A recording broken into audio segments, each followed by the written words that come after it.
اعوذ باللہ من الشیطان الرجیم بسم اللہ الرحمن الرحیم اللہم صلی علی محمد وعلی آل محمد کما صلیت علی ابراہیم وعلی آل ابراہیم انکا حمید مجید اللہم بارک علی محمد وعلی آل محمد کما بارکت علی ابراہیم وعلی آل ابراہیم انکا حمید مجید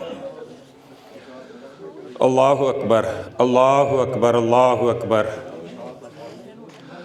آج ہم لوگ اللہ کے لیے اکٹھے ہوئے اور یہ بات جس کے بھی ذہن میں موجود ہے، یہ خیال موجود ہے کہ ہم اللہ کے لیے اکٹھے ہوئے ہیں، تو خیال آٹومیٹکلی بنتے ہیں، لیکن جیسے ہی آپ خیال کو تھوڑا سا غور کرتے ہیں تو وہ خیال سوچ بن جاتی ہے، وہ خیال نیت بن جاتی ہے، وہ خیال اگر آپ نیگیٹو لے کے جاتے ہیں تو وہی خیال وسوسہ بن جاتا ہے، اور یہ خیال آٹومیٹکلی بنتے چلے جاتے ہیں۔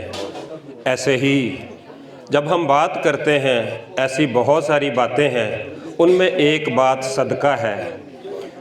صدقہ بھی بہت سارے مختلف طریقوں سے ادا ہوتا ہے۔ صدقہ ہے کیا؟ اللہ کی راہ میں کوئی بھی کام کرنا صدقہ ہے۔ کسی کو مسکرا کے دیکھ لینا صدقہ ہے۔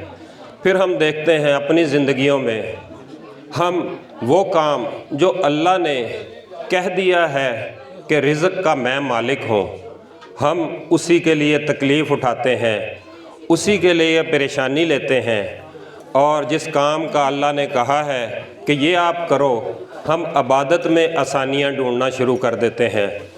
اور جب یہ بات سمجھ آتی ہے تو پھر صدقہ ہے کیا؟ صدقے کی بھی ہزاروں قسمیں ہیں۔ کہتے ہیں صدقے سے بیماریوں کا علاج کیا جاتا ہے، کہتے ہیں صدقہ شفا ہے، کہتے ہیں صدقہ دنیا بھی ٹھیک کرتا ہے، کہتے ہیں صدقہ جنت کا راستہ ہے، کہتے ہیں۔ پھر جب یہ بات سمجھ آتی ہے تو پھر انسان اصل میں غور کرتا ہے کہ کمائی کیسے کی جائے، کیسے کون سے پیسے کیسے کمائے جائیں، جبکہ اصل کمال جو ہوتا ہے وہ کمائی نہیں ہے، اصل کمال تو خرچہ ہے کہ آپ نے پیسے خرچ کیسے کرنے ہیں۔ اور جیسے جیسے یہ بات سمجھ آتی ہے کہ اصل کمائی اور اصل سمجھ تو خرچ کرنا ہے، جس کو خرچ کرنا آ گیا، کمانا تو آٹومیٹکلی اللہ نے دینا ہی دینا ہے۔ اور اللہ نے جو بندے کے ساتھ نعمتیں رکھی ہیں وہ تو شکر کے ساتھ رکھی ہیں، اور شکر ہے کیا؟ خرچ کرنے والی بات ہے۔ ایسے ہی جب صدقے کی بات کرتے ہیں تو صدقے میں بھی آپ جہاں پہ ایسا خرچ کرتے ہیں جو صدقہ جاریہ ہو جاتا ہے تو پھر اور طرح کے کمال شروع ہو جاتے ہیں۔ اور یہاں پہ کچھ باتیں ایسی ہوتی ہیں، لوگ کہتے ہیں کہ کسی انسان کی آپ ہیلپ کر دیں تو بہت بڑا صدقہ جاریہ ہے۔ یہ بات بالکل اچھی ہے، لیکن ہم دیکھتے ہیں کہ ہمارے ذہن میں اس وقت بھی یہ بات آتی ہے کہ جس انسان کو ہم پے کر رہے ہیں وہ اپنی زندگی صحیح کرے گا، وہ زندگی جس کا اللہ نے اس کو وعدہ کیا ہوا ہے۔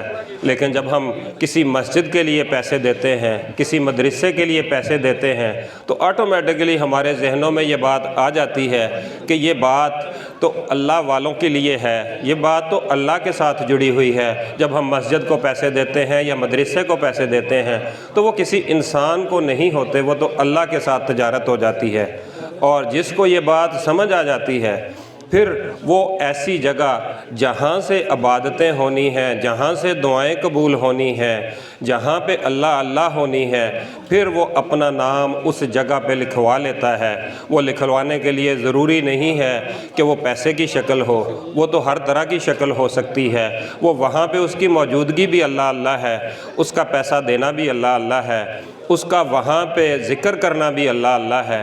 اور جس کو یہ اللہ اللہ نصیب ہو جاتی ہے اس کے لیے پھر آہستہ آہستہ دنیا بڑی آسان ہوتی چلی جاتی ہے۔ اور آسانی یہ نہیں ہے کہ انسان کے پاس پیسہ بہت ہے، آسانی یہ ہے جو اس کے پاس ہے اس میں اس کو کتنا سکون ہے۔